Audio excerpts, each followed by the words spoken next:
This is Kelly Benford with Parenting Matters. Today I'm here with Tracie McHugh, our educational advocate, and we are here to share some valuable information for you. First, I would like to ask Tracie how you became an educational advocate. And for those who don't know what an educational advocate does, can you please tell us about your role in this program and the need for the program? Okay, well, good morning. I became involved with being an educational advocate sort of backwards. My son was diagnosed with multiple disabilities, and I figured, well, he's two, and I'm going to need to know this for the next 18 years and get him through school. So I decided to take some courses. I did go out and went to Boston and studied under rights law. And then I did 3 years of the COPA training, which is the Council for Parents and Advocates and Attorneys. And that was a 3-year course just to learn to be able to help my own son. I started helping friends, then I started getting referrals, and here I am 8 or 9 years later, and I have a full plate of clients. Yes, and we definitely appreciate that. What does an educational advocate do for the families in our community? I usually start with just finding out what the issues are, what the parents seeing, and what are their concerns. They're the ones that know their children best, so I ask them for what concerns are you seeing? Then I ask some further questions about what they hope to accomplish. And then I look to see if that's something that we can work with the school. So I help parents identify the issues and then contact the school and determine whether we meet eligibility for an IEP or a 504.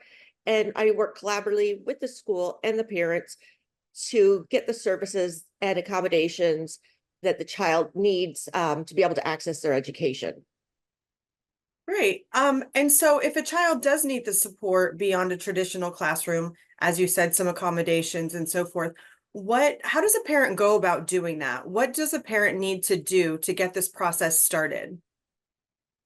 The first thing the parent needs to do is put together an email and request evaluations.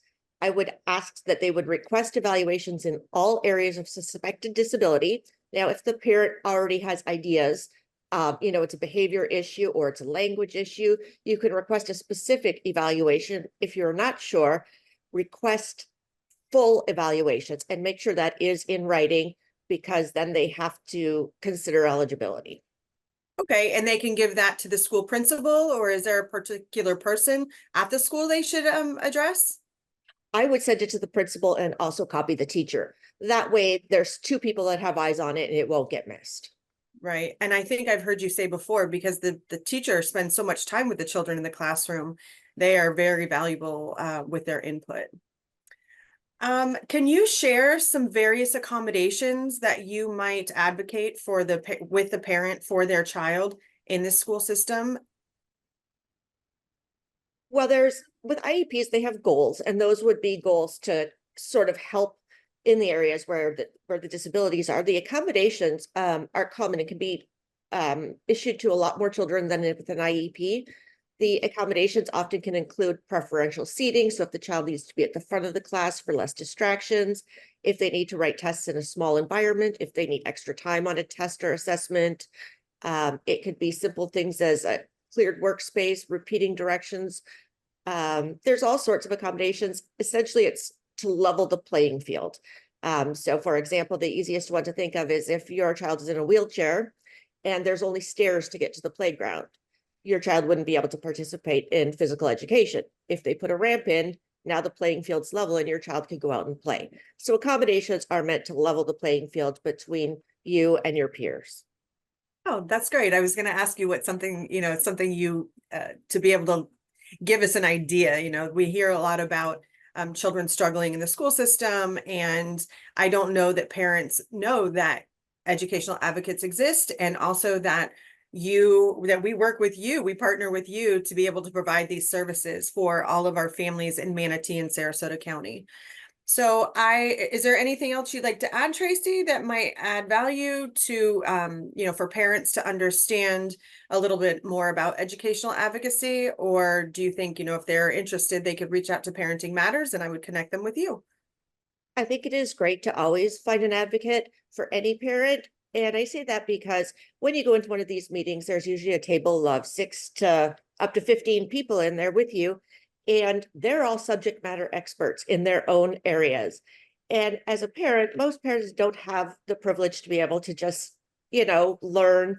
And it's pretty much a full-time job to study all this and really understand the intricacies and, what different schools are like, and how to negotiate for the things that is really important for the child. And so if a parent is at such a disadvantage, their child is likely not going to get everything they need. So having someone be able to come in and work with the school and try to come up with solutions and services that will benefit the child for them to access their education is obviously the most important thing for your child. Yeah, it sounds like we're, a bunch of us working together to support the child in the best possible environment.